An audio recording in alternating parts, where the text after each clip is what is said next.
আসসালামু আলাইকুম সুপ্রিয় শিক্ষার্থীবৃন্দ, আমাদের সুবাড্ডা উচ্চ বিদ্যালয় কর্তৃক আয়োজিত অনলাইন ক্লাস ঘরে থাকি ক্লাস করি পক্ষ থেকে তোমাদের সবাইকে স্বাগত জানাচ্ছি।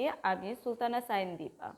আজকে আমি তোমাদের অষ্টম শ্রেণীর শিক্ষার্থীদেরকে নিয়ে ক্লাস করাবো। আর আজকের ক্লাসের বিষয় হচ্ছে প্রবন্ধ। আমরা সবসময় প্রবন্ধ বা রচনা শব্দটির সাথে পরিচিত। আমি তোমাদের বাংলা ক্লাসে এর আগে একটি ক্লাসে বলেছিলাম যে প্রবন্ধ এবং গল্প বা উপন্যাসের মধ্যে পার্থক্যটা কি। গল্প এবং উপন্যাসের কথা বলেছিলাম যে একজন লেখক সেটা তার মনের মতো করে কাল্পনিক কোনো গল্প আশেপাশের বিষয়বস্তুটিকে যুক্ত করে উপস্থাপন করে থাকেন। আর প্রবন্ধটি কোনো কাল্পনিক বিষয় না, প্রবন্ধটি হচ্ছে তোমার প্রকৃষ্ট বন্ধন, অর্থাৎ কোনো বিষয় সম্পর্কে যে কোনো বিষয় সম্পর্কে তথ্য আহরণ করতে হবে, সেই তথ্যকে সুস্পষ্ট ও সুশৃঙ্খল রূপে প্রকাশ করাটাই হচ্ছে প্রবন্ধ। সেই প্রবন্ধটাকে ইংরেজিতে বলা হচ্ছে কি এসে। তো আমরা এই প্রবন্ধ রচনার ক্ষেত্রে বেশ কিছু নিয়মাবলী বা কিছু বিষয়ের প্রতি লক্ষ্য রাখতে হয়। তোমরা বোর্ডে লক্ষ্য করো যে একটি রচনা লেখার জন্য কোন বিষয়গুলো লক্ষ্য রাখবে এবং এই বিষয়গুলো অনুকরণ করে বা অনুসরণ করে প্রবন্ধ রচনা করতে হবে। আমি বোর্ডে লিখে দিচ্ছি, তোমরা সেটা দেখে নাও এবং সেই লেখার ভিত্তিতে আমি তোমাদেরকে বুঝিয়ে দিব। প্রবন্ধ লেখার নিয়মাবলী। তো এই নিয়মের মধ্যে প্রথম যে নিয়মটা হবে সেটা হচ্ছে সম্যক জ্ঞান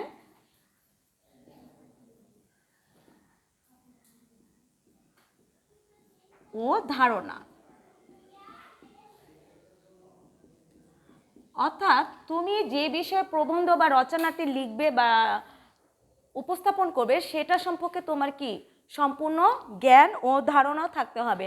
এখন আমি যদি বলি আমাদের দেশ সম্পর্কে আমি একটি প্রবন্ধ লিখব, এখন আমার দেশের মধ্যে কি করতে হবে, আমার দেশে যা কিছু আছে সেটা লিখতে হবে। আমি অন্য দেশের কোনো কিছু লিখতে পারবো না এবং আমার দেশের যে লেখাগুলো বা বিষয়গুলো আমি উপস্থাপন করব সেটা কি করব, আমার সম্পূর্ণ নির্ভুল তথ্য সম্বলিত হতে হবে। দ্বিতীয় যে বিষয়টি বা নিয়মটি রয়েছে বিষয়বস্তু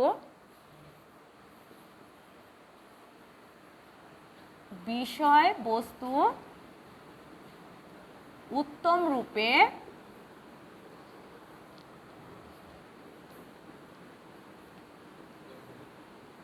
পর্যবেক্ষণ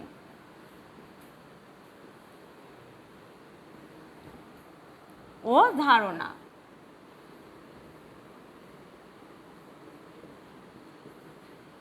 বিষয়বস্তু উত্তম রূপে পর্যবেক্ষণ ও ধারণা তার মানে কি আমার প্রবন্ধে যে বিষয়টি সেই বিষয়টি কি করতে হবে, উত্তম রূপে মানে কি ভালোভাবে দেখতে হবে। যেমন আমরা একটি টিকটকের মধ্যে বা কৌতুকের মধ্যে দেখেছিলাম একটি ছেলে গরু রচনা লিখেছে, তার সে সম্পর্কে ধারণা ছিল না, কিন্তু ছেলেটি গরুকে নিয়ে যা দেখেছিল সেটা সে উপস্থাপন করেছিল তার রচনার মধ্যে। সে কি দেখেছিল, তার বাসায় প্রতি বছর কোরবানি ঈদে একটি গরু আনা হয় এবং সেটাকে কিভাবে কোরবানি করা হয়, কিভাবে বন্টন করা হয় এবং কাদের বাসায় পাঠানো হয়, রান্না করা হয়, এই বিষয়টিকে উপস্থাপন করেছিল। এটা ঠিক আছে, কিন্তু গরু রচনার মধ্যে কি এই জিনিসগুলো চাওয়া হয়েছে না। তাহলে গরু রচনার মধ্যে কি বলা হবে, গরু সম্পর্কে বর্ণনা করতে হবে। তৃতীয় যে নিয়মাবলীটি রয়েছে সেটা হচ্ছে বিষয়কে মনের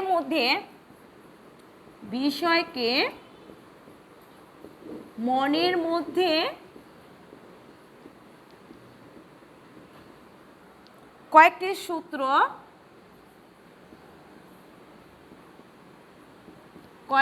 সূত্র বা সংকেতে সাজাতে হবে। সূত্র বা সংকেতে সাজাতে হবে। এই নিয়মটার মানে হচ্ছে আমি যে বিষয়টাকে রচনা করব সেটা প্রথমে কি করতে হবে, ভূমিকা দিতে হবে বা সূচনা করতে হবে। অর্থাৎ ওই ভূমিকার বিষয়টি সংকেতটির মধ্যে তোমার যে রচনার বিষয়টি বা প্রবন্ধের বিষয়টি সেই প্রবন্ধর বিষয়টি তুমি প্রথমে একটু ধারণা দিয়ে দিবে। দ্বিতীয় যেটা হচ্ছে সূত্রটা তোমার মূল ভাব বর্ণনা এরপর আসবে উপসংহার। উপসংহারটা তুমি যে প্রবন্ধটি লিখেছ সেই লেখা প্রবন্ধটাকে সম্পূর্ণ তুমি তোমার নিজের মনের ভাবে ব্যক্ত করে দিবে। এরপরে যে নিয়মটা রয়েছে সুপরিকল্পিত।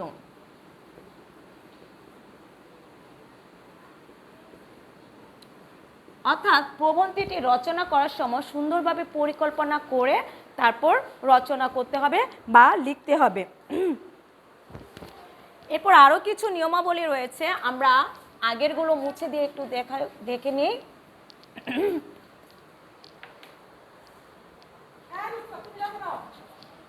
মূল বক্তব্যে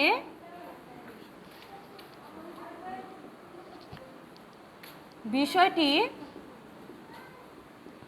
সূচনাতে তুলে ধরতে হবে। সূচনা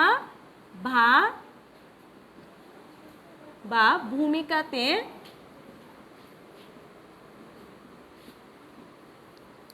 তুলে ধরা। এর মানে হচ্ছে আমরা যে প্রবন্ধটি রচনা করব সেই রচনার মূল যে ভাষা বা মূল কথাগুলো কী করতে হবে, আমার সূচনা বা ভূমিকাতে তুলে ধরতে হবে। যে বিষয়ে অভিজ্ঞতা নেই সেটা পরিহার করা। অভিজ্ঞতাহীন বিষয়কে পরিহার করা। বিষয়কে পরিহার করা অর্থাৎ আমি যে বিষয়টি নিয়ে প্রবন্ধ রচনা করব সে বিষয়ে আমার কোনো অভিজ্ঞতা নাই, কিন্তু আমাকে কি করতে হবে, পৃষ্ঠা ভরে লিখতে হবে। তোমরা অনেকেই ভাবো পৃষ্ঠা ভরে লিখলে অনেক নাম্বার পাওয়া যায়, সে কারণে তোমরা যা মন চায় তা লিখে রাখো, কিন্তু যেটা তোমার জানা নেই, এই বিষয়টা সঠিক তথ্য জানা নেই, অভিজ্ঞতা নেই, সেই বিষয়টা কি করতে পারবে না, লিখতে পারবে না, অর্থাৎ এটাকে বাদ দিতে হবে। এরপরে সঙ্গতি রেখে প্রবন্ধের ভাষা ও ভঙ্গি নির্ধারণ কথা, অর্থাৎ তুমি যে ভঙ্গিতে বা যে ভাষাতে প্রবন্ধটি রচনা করতে গেলে তোমার জন্য সুবিধা হবে সেই ভাষাতেই সেই ভঙ্গিতেই তোমার প্রবন্ধটি উপস্থাপন করতে হবে। ভাষা সহজ সরল ও সাবলীল হতে হবে, অর্থাৎ তুমি যে প্রবন্ধটি রচনা করবে বা লিখবে সেটা কি করতে হবে, সহজ সরল ও সাবলীল ভাষায় লিখতে হবে যাতে সবাই সেটা বিষয়ে ধারণা পেতে পারে। সাধু ও চলিত ভাষা মিশ্রণ করা যাবে না, অর্থাৎ আমরা বলবো সাধু ভাষাতে লিখব অথবা চলিত ভাষা লিখব, দুইটা ভাষাকে একসাথে মিশিয়ে লেখা যাবে না। বেশি বড় হবে না আবার বেশি ছোট হবে না।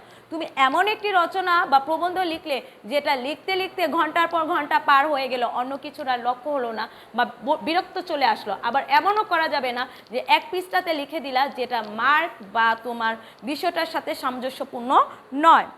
উপসংহারে লেখকের নিজের মন্তব্য থাকতে হবে, অর্থাৎ আমি যে উপসংহারটা লিখব সেটা সম্পূর্ণভাবে যে লিখবে পুরো রচনার বিষয়বস্তুটাকে সে তার নিজের মতো করে উপস্থাপন করবে।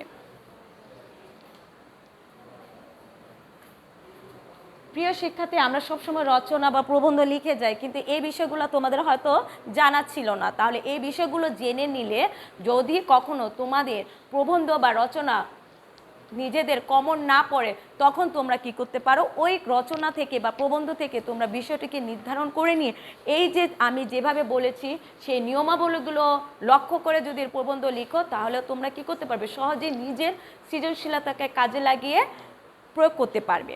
তো প্রবন্ধেও আমরা বলেছি প্রবন্ধের অংশ, তাহলে আমরা মানে একটু দেখে নিই যে প্রবন্ধটা কয়টি বা কয় ধরনের হতে পারে। তাহলে প্রবন্ধের অংশ তিনটি, প্রবন্ধের অংশ তিনটি। তিনটির মধ্যে দেখো এক নাম্বার প্রবন্ধটা হচ্ছে তোমার, এক নাম্বার অংশটা হচ্ছে সূচনা। আমি এর আগেই বলেছি যে যে কোনো বিষয়ের প্রথমে যে তুমি ভূমিকা সেটা। দ্বিতীয় অংশটা হচ্ছে মূল বক্তব্য, মূল বক্তব্য। তৃতীয় যে অংশটা রয়েছে উপসংহার, অর্থাৎ একটি প্রবন্ধ রচনা করার জন্য আমাদের তিনটা অংশ ভাগ করে নিতে হয়। যে কোনো রচনা তুমি যদি অন্য কোনো অংশগুলো বা সংকেতগুলো না ব্যবহার করতে পারো তাহলে কি করবে, সূচনার বিষয় সংকেতটি ব্যবহার করবে বা অংশটা দিবে, উপসংহারটা পরে মূল বক্তব্য এবং উপসংহার, এই তিনটির মাধ্যমে তুমি যদি প্রবন্ধটা রচনা করো তাহলে তোমার সেটা কি হবে, পরিপূর্ণ হবে। এরপর আমরা আসব প্রবন্ধের শ্রেণী বিভাগ। প্রবন্ধের শ্রেণী বিভাগ,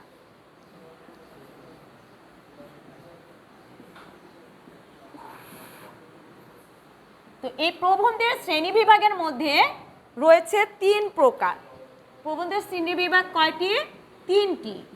তো 3টির মধ্যে প্রথম যেটা আসছে সেটা হচ্ছে আমার বর্ণনামূলক, অর্থাৎ বর্ণনামূলক প্রবন্ধ।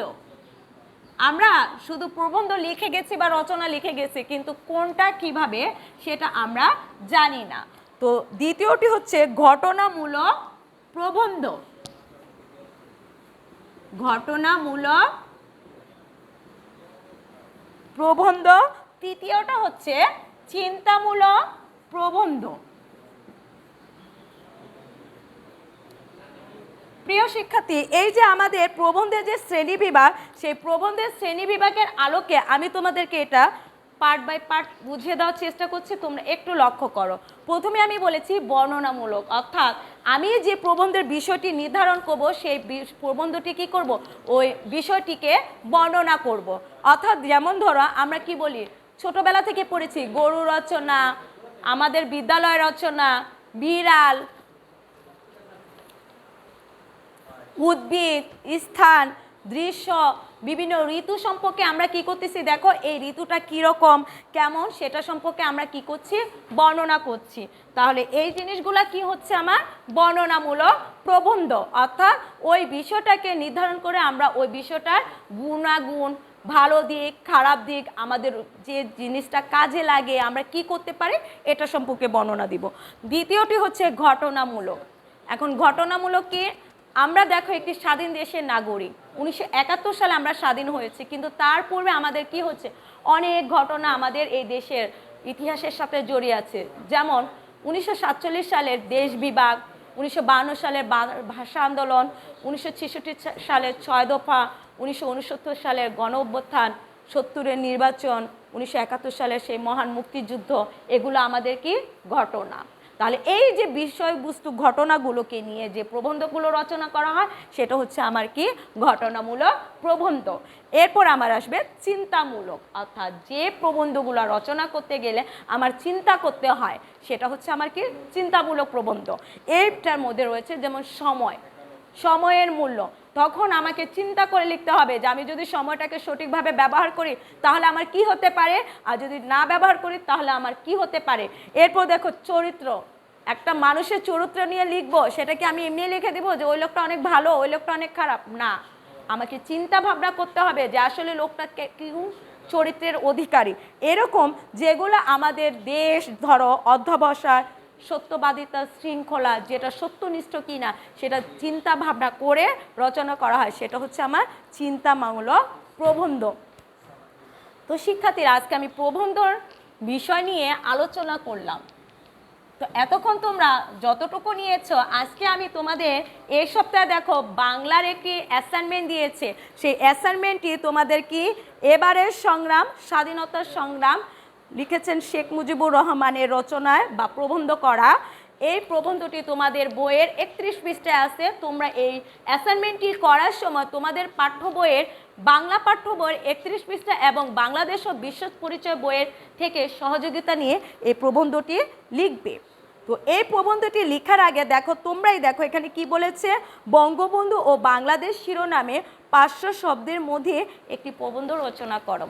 তো আমি তোমাদেরকে বলেছি যে প্রথমে কি করতে হবে, এখানে পয়েন্ট কি আসবে, ভূমিকা, তোমাদের পাশেই দেওয়া আছে।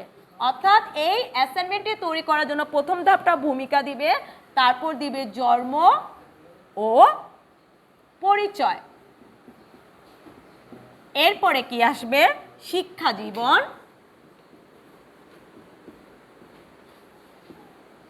এরপরে আসবে মুক্তিযুদ্ধ সংগঠনে, মুক্তিযুদ্ধ, তোমাদের এটা অ্যাসাইনমেন্ট পেপারেই দেওয়া আছে, মুক্তিযুদ্ধ সংগঠনের বঙ্গবন্ধুর ভূমিকা, বঙ্গবন্ধুর ভূমিকা।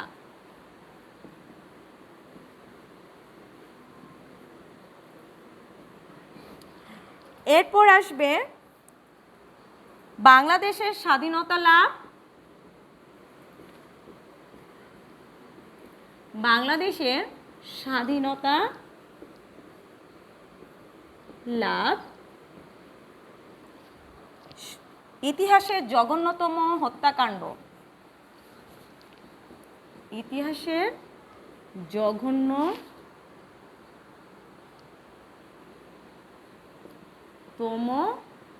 হত্যাকাণ্ড। এরপর আসবে উপসংহার। প্রিয় শিক্ষার্থী, তোমাদের অ্যাসাইনমেন্টের আলোকে যে প্রবন্ধটি তোমাদের দেওয়া হয়েছে এই পয়েন্টগুলো দেওয়া আছে। তাহলে এই পয়েন্টটি আমি বলেছিলাম যে একটি প্রবন্ধের 3টা অংশ। প্রথম অংশ কি ছিল? ভূমিকা। দেখো এখানে ভূমিকা প্রবন্ধে উল্লেখ করে দিয়েছে। তৃতীয় অংশটি ছিল উপসংহার। দেখো এখানেও তোমাদের উপসংহারটা উল্লেখ করেছে। আর আমি মধ্যে যে দ্বিতীয় অংশটি বলেছিলাম মূল বক্তব্য। তাহলে এই যে দেখো একটি বিষয় বা একজন ব্যক্তিকে নিয়ে প্রবন্ধ রচনা করা হবে, তাহলে এখানে আমাদের বঙ্গবন্ধুর মূল যে বর্ণনা তার সম্পর্কে ধারণাটা দেওয়া হচ্ছে কি তার জন্ম পরিচয়, শিক্ষা জীবন, মুক্তিযুদ্ধ ঘটনে তার কি ভূমিকা ছিল, বাংলাদেশের স্বাধীনতা লাভ, ইতিহাসের জঘন্যতম হত্যাকাণ্ড। আমরা এই প্রবন্ধটি সম্পর্কে ধারণা দেওয়ার আগে আমরা একটি চার্ট দেখে নিই, তাহলে তোমরা খুব সহজেই এই প্রবন্ধটি রচনা করতে গিয়ে একটু সহযোগিতা পাবে। শিক্ষার্থীরা লক্ষ্য করো, এখানে আমাদের জাতির জনক বঙ্গবন্ধু শেখ মুজিবুর রহমানের ছবি আছে। আর এই যে দেখো বাংলাদেশের একটি মানচিত্র, সেই বাংলাদেশের মানচিত্রটা দেওয়া হয়েছে কেন? এই মহান নেতার সুযোগ্য নেতৃত্বের কারণে আমরা স্বাধীন বাংলাদেশে আজকে বসবাস করছি। আর এই নেতা বা বঙ্গবন্ধু শেখ মুজিবুর রহমান মুক্তিযুদ্ধ সংগঠনের নয়, যে ইতিহাসের যে জড়িয়ে রয়েছে সেটা একটু লক্ষ্য করো। দেখো 1952 সালে ভাষা আন্দোলনের সাথে জড়িত রয়েছে, 1969 সালে গণ অভ্যুত্থানের সাথে 21 দফা, 1954 নির্বাচন, 1966 6 দফা, 1970-এর নির্বাচন এবং 1971-এর মুক্তিযুদ্ধ, সব কিছুর মধ্যে কিভাবে আমাদের এই বঙ্গবন্ধু শেখ মুজিবুর রহমান জড়িত রয়েছে সেটার একটা চিত্র এই পোস্টারটির মধ্যেই ফুটে ওঠে। তো জন্ম ও পরিচয় আমরা জানি যে বঙ্গবন্ধু শেখ মুজিবুর রহমান কত তারিখে জন্মগ্রহণ করেন? 1920 সালের 17 মার্চ। আর মৃত্যুবরণ করেন কবে? 15 আগস্ট। তো জন্মগ্রহণ করেছেন গোপালগঞ্জের টুঙ্গিপাড়া জেলায়। আর শিক্ষা জীবন গ্রহণ করেছেন তিনি তার গ্রামের এলাকায় করেছেন। পরবর্তীতে তিনি ম্যাট্রিক পাস করে আইন বিষয়ে পড়াশোনা শুরু করার অবস্থা থেকেই তিনি রাজনৈতিক জীবনে জড়িয়ে পড়েন। মুক্তিযুদ্ধ সংগঠনে বঙ্গবন্ধুর ভূমিকা আমরা এই চার্ট থেকে লক্ষ্য করলেই বুঝতে পারি যে তিনি রাজনীতি বা ইতিহাস আমাদের বাংলাদেশের স্বাধীনতার পূর্বে থেকে এই রাজনীতির ইতিহাসের সাথে জড়িত রয়েছে। 1971 সালে 7ই মার্চে যে মহান ভাষণ প্রদান করেন, সেই ভাষণের পরিবর্তী সময়ে কি করা হয়? আপামর বাঙালি জাতি এদেশকে স্বাধীন করার জন্য একসাথে ঐক্যবদ্ধ হন। 1971 সালে 25শে মার্চ রাত্রে প্রথম প্রহরের দিকে কি করেন? তিনি আবার এদেশকে স্বাধীন ঘোষণা করেন এবং পাকিস্তানি হানাদার বাহিনীর কাছে কি হন? বন্দী হন। তার সেই ঘোষণার পরবর্তী পর্যায়ে এবং তাদের নির্দেশনা মতে বিশিষ্ট জনেরা এবং রাজনীতিবিদ সহ নানা বিভাগের লোকজন কি করেছিল? বাঙালির এই মুক্তিযুদ্ধের সময় একত্রবদ্ধ হয়ে দেশকে যুদ্ধে ঝাঁপিয়ে পড়ে দেশকে মুক্ত করার জন্য। এবং 1971 সালে 16ই ডিসেম্বর আমরা তারই সুযোগ্য নেতৃত্ব প্রদান করার কারণে কি করেছি? একটি স্বাধীন দেশ লাভ করেছি। দেখো যে বাংলাদেশের স্বাধীনতা লাভ, ইতিহাসের জঘন্যতম হত্যাকাণ্ড, এই বিষয়টা থেকে তোমরা নিশ্চয়ই ধারণা নিতে পেরেছ যে 1975 সালে 15ই আগস্ট বঙ্গবন্ধুকে তার সপরিবার এবং আত্মীয় স্বজন ও তার বাড়িতে অবস্থানরত যে তার অধীনস্থ যে কর্মচারীগুলো রয়েছে সেই কর্মচারী সহ ধানমন্ডির 32 নম্বর বাড়িতে কি করা হয়? নির্মমভাবে হত্যা করা হয়। তোমরা সেই বিষয়টাকে এই পয়েন্টের মধ্যে তুলে ধরবে। উপসংহারটা হচ্ছে বঙ্গবন্ধু শেখ মুজিবুর রহমান আমাদের এই দেশ এই জাতির জন্য তিনি কি করেছেন এবং এ দেশকে তিনি কি উপহার দিয়েছেন, কি পেয়েছেন, তার যে নেতৃত্বের কারণে বাংলাদেশটা কোথায় অবস্থান পেয়েছে সেটা সম্পর্কে তোমরা তুলে ধরবে। তো প্রিয় শিক্ষার্থী, আমি তোমাদেরকে প্রবন্ধ এবং তোমাদের অ্যাসাইনমেন্টের প্রবন্ধের বিষয়টি সম্পর্কে যে ধারণা দিয়েছি, আশা করি সেই ধারণাকে অবলম্বন করে তোমরা তোমাদের পাঠকে পরিচালিত করবে। সুস্থ থাকবে, নিরাপদ থাকবে, এই কামনা করে আমি আমার ক্লাস শেষ করছি। ধন্যবাদ সবাইকে।